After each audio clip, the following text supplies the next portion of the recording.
So this next level of the revision process is sentence structure. And sentence structure is where some people might be toward the end of their revision process if they need an additional challenge or if they want to push their essay to the next level, if they're really focused on writing a really strong, great essay. Not everybody will get to this point of thinking about sentence structure, and that's totally okay because most of you do a lot of this kind of stuff instinctually because of native English speaker intuition.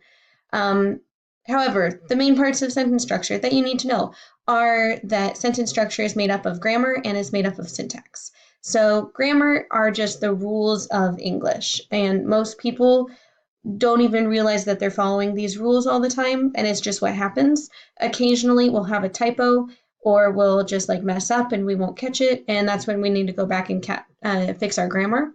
Syntax is a little bit more specialized, and syntax is honestly really exciting for me. I think syntax is super cool, and it's just what makes your writing and your language sound super fancy and interesting. There's a lot of cool tricks to make syntax look good. And I'll show you a little bit of tricks for how to catch those. The big thing with sentence structure is that since you probably haven't learned any of this kind of stuff, it's really hard to kind of get a knack for what to look for or what things should sound like. You mostly just have to go based on, does this sound correct? So I have a couple tricks where we can let technology kind of step in and help us make these changes and catch these things when maybe we wouldn't catch them ourselves. The first thing that I want everybody to do is go into their settings on Word, because most of you are using Word through your school laptop, and change some of the settings. So we're going to go up here into this corner, and I'll show you how to do this. So you're going to go into this corner, you're going to push File, and then you're going to go down to Options. Now this is going to take you to a Settings menu where you can change some stuff around. So most of the time, general settings are fine, but for our purposes, we're going to go to proofing settings, and we're going to go down here to writing style. Make sure that grammar and more is checked, because this is going to help your writing style. However, we need to go into settings and we need to check a few more boxes. So these are all the things that your grammar checker is going to check for. It's going to check for comma splices, comma with conjunction, commonly confused words and phrases. All of these things it's checking for, but then we get down here into the good stuff where it's not checking for these. And so we are going to check all of these ones under clarity and conciseness, because something that makes our writing more understandable is when we write concisely. And so I know for a fact that I am awful at using passive voice in almost every single one of my sentences. And so when I let Word check my grammar for me, then I know to go back and revise those to put everything in active voice. You can also click these down here, so like cliches. Sometimes people use a lot of cliches and there's just better things to use. So these are just all suggestions, and you don't have to change everything. But make sure that if you're not changing it, that you are doing so for a reason. So at least be mindful of it. Oxford comma, which I love. And then these last two, punctuation required within quotes and space between sentences, you don't need to check for these. The space between sentences is going to make sure you have double space between each sentence, which you don't need. And then punctuation required with quotes, you don't want to have it be telling you that your quotes are wrong. So you don't need to click those.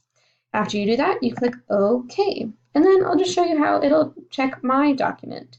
So I'll go to review. And for the most part, I think that this document won't have a whole lot, but we'll go to grammar and settings anyway and see what it suggests. So over here, it has an editor, and it comes up with some suggestions for clarity and conciseness. So some things to get started. See, it's telling me consider using active voice. It'll explain a little bit of how to use active voice. So in this case, I could revise this to say you can get started by versus some things to get started. I'm going to ignore that one for now. And then another example is this whole big line where I tell you about how to change your word settings. I say check all of the little boxes. This is kind of colloquial, and it also is a little redundant, so it's suggesting that I just say check all the boxes versus all of the boxes. So sure, we'll do that. In this one, it says vary your sentence structure, but include no more than 2 independent clauses. This one is telling me that I can remove the comma with the conjunction because it's a comma with a dependent and a coordinating conjunction. You guys don't need to do this. If you want to, you can just go and go through and do the suggestions, or if you don't want to do the suggestions, you don't have to do those either. So that's an easy way to get started with just checking over your syntax and grammar. If you want to go to the even next level, then this is where I think all the fun stuff happens, and this is where you start revising your sentences. After you've revised your paragraphs, you can start getting more particular and getting more narrow at what you're looking at. One place I like to start is just looking at my sentence structure. And so maybe in one of your other classes, you've talked about the differences between the different types of sentences. So simple sentence, compound sentence, complex sentence, and compound complex sentence. These might have also been our vocab words. I know that they're in your vocab packet. I have a couple examples here. So a simple sentence is 1 independent clause and 1 independent clause. I went to the store, period. I bought milk, period. A compound sentence is when you connect those 2 independent clauses with a conjunction. So I went to the store and I bought milk. It's a little bit more complex. And it can sometimes add a little bit more flow to a sentence that would be choppy otherwise with the period. A complex sentence is when you start with a dependent clause and then you follow it up with an independent clause. So an independent clause is a sentence that can stand on its own. A dependent clause needs to be connected to an independent clause. So if I just said to somebody, when I went to the store, they're going to be wondering, and what happened? What happened when you went to the store?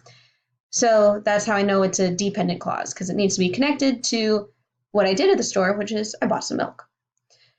Then we get to a compound complex sentence, which is when you combine all of the other 3. So when I went to the store, I bought milk and I rode my bike home. This contains an independent or a dependent clause at the beginning when I went to the store. And then it also contains a compound sentence. I bought milk and I rode my bike home.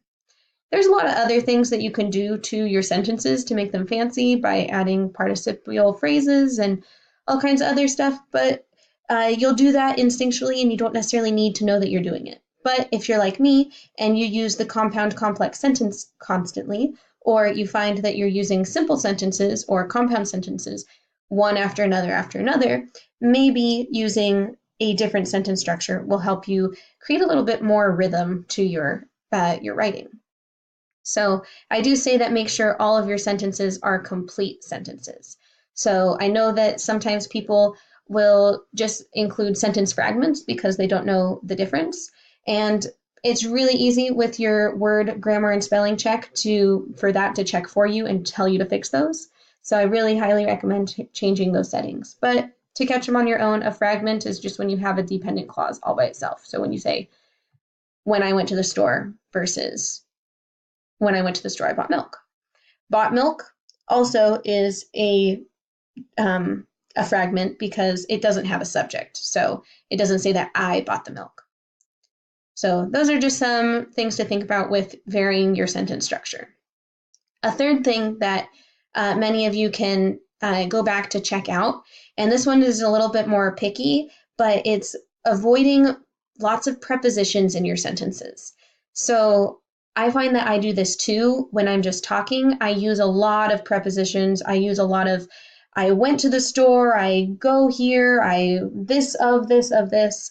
But how it ends up affecting our sentences is that it makes us have really, really long sentences where it's hard to kind of follow what's going on. So for example, this one has 1, 2, 3, 4, 5, 6, 7, 8, 9 prepositions, and it reads like this. It says, it is a matter of the gravest possible importance to the health of anyone with a history of a problem with disease of the heart that he or she should avoid the sort of foods with a high percentage of saturated fats.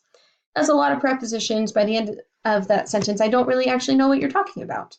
So make it more concise, take out some of those prepositions, say it more simply. Anyone with a history of heart disease should avoid saturated fats. makes much more sense. So if you find that you have a really, really long sentence, maybe over 2 or 3 lines, circle all of your prepositions and go back and see if you can revise it to take some of those out. So that's another way to make your writing more concise, a little bit more sophisticated. And then finally, this is where I have a lot of fun. I think that this is the fun, creative, painterly part of writing, is when you use all of those words that we talked about from your syntax vocabulary test, and you actually start using those.